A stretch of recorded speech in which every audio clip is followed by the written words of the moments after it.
Leo tukiwa buheri wa afya, leo tarehe 6 mwezi wa 5 mwaka 2025, tukiwa katika eneo hili la halmashauri ya mji wa Mbulu, ambapo baraza la madiwani linapokea taarifa mbalimbali za utekelezaji kutoka katika kata za halmashauri hii.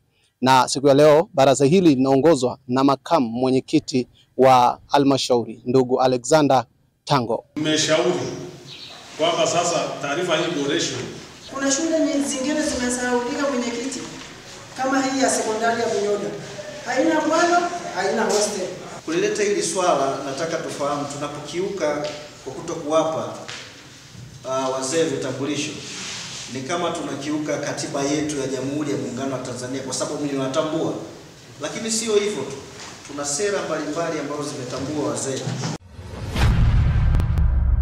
Pamoja na mengi ambayo yamezungumzwa siku ya leo, moja yaliyozungumzwa ni kuhusiana na ujenzi wa mabweni, umaliziwaji wa shule pamoja na vitambulisho vya wazee. Karibu uweze kusikiliza yote yaliyopokelewa na kujadiliwa kuhusiana na hili.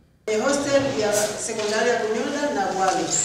Mheshimiwa Mwenyekiti, ukiongelea mwaka wa 2026-2027 ambapo unaweka matarajio sasa uamke kufanya jambo hilo. Hili ni ucheleweshwaji wa masomo kwa hata kwa wanafunzi. Kuna shule zingine zimesahaulika mwenyekiti, kama hii ya sekondari ya Bunyoda. Haina bwalo, haina hostel. Hii shule haina chochote. Mwenyekiti, ninaomba neno hili kutenga bajeti ya ndani liondoke kwenye sekondari ya Bunyoda, badala yake isomeke serikali kuu au maombi maalum mwenyekiti. Kwa hiyo mfuko wa jimbo ambao bajeti inakuja, tutashauriana mheshimiwa pale bunge tutengeneze madawati kwa wingi, alafu hiyo kwamba bado tunaendelea kufuatilia na fedha tunafuatilia sasa hivi zinaingia fedha zile za maboma, kuna fedha hizi za wafadhili boost zinaingia ndani ya mwezi huu na mwezi ujao. Zikiingia basi tutashirikishana huko tufahamu hapa timu zingine. Lakini hicho geangu fitini, lakini mpaka sasa hivi tunasimama kama hamna maji. Hamna maji. Na ukiangalia yale mazingira yanatisha. Miundombinu kama ya maji ilikuja 2008, nono na 3. Tangi la kwanza kujengwa. Kwa hiyo mimi niombe, jambo la kwanza ni hilo la kitini iende kwa wote wahusika. Jambo la pili tuangalie jamani maeneo mengine yanatisha. Ombi la wananchi wangu.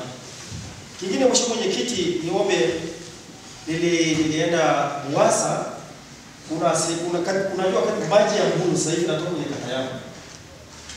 Yote maji yanatoka ya tiririko kutoka endelee kule, kwa maana ya kwamba maeneo yangu, lakini watu wangu wale hawana maji.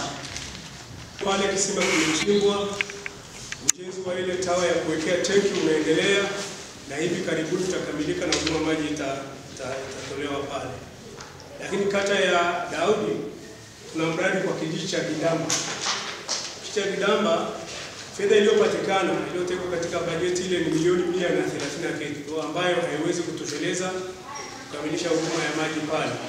Kandarasi iliyopatikana atatakiwa kujenga pampu ya maji pale, nyumba ya pampu pamoja na kuchukiza pampu ya kusukuma umeme, lakini ana mita 700 tu ya kulaza bomba. Mwenyekiti, kupitia baraza lako hili tukufu, ninaomba ile swala lichukuliwe kwa uzito, kwani vitambulisho vya wazee sio tu swala la huruma kwamba ni huruma ya halmashauri, lipo kisheria na ofisi ya Rais TAMISEMI imelisisitiza swala. Mheshimiwa Mwenyekiti, naomba niseme kwamba kuna baadhi ya kata ambazo tayari tumeshawapatia vitambulisho, ikiongozwa na kata ya Kaina. Wamepata vitambulisho vya kutosha, lakini nasikitika sana ninashindwa kuangalia baadhi ya madiwani kwa sababu kata zao hazijaguswa kabisa, ikiwa pamoja na Nambis, ikiwa pamoja na Nasei, hatujaweza kufika. Na hizi fedha mheshimiwa mwenyekiti zimekuwa zikitoka kimafungu, swala ambalo linafanya tusiweze kulikamilisha ipasavyo, kwani inaonekana kama ni upendeleo. Hatutengenezi azimio juu ya azimio. Azimio likishindikana, hatua zinachukuliwa au kitu kingine. Swala la kutoa vitambulisho kwa wazee wetu liko kwenye ilani, inatakiwa sio swala la kuombeana, na tumeshalipitisha. Na ushauri wangu ni kwamba tumalizie viporo vyote, ikiwa ni hostel, mabweni, pamoja na maabara za shule, pamoja na vyeti vya wazee na vingine vyote ambavyo vimekuwa ni viporo katika halmashauri yetu.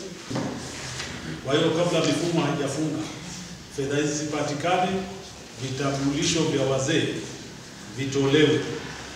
Mheshimiwa Mwenyekiti, ninawasilisha kwa niaba ya Baraza la Madiwani, ninawasilisha taarifa ya utekelezaji wa robo ya 3 ya mwaka 2024-2025. Naomba kuwasilisha. Ni mengi tumeyasikia kutoka katika baraza hili ambalo limefanyika siku ya leo, na ni taarifa ya utekelezaji wa robo ya 3 mwaka 2025 kutoka katika halmashauri ya mji wa Mbulu.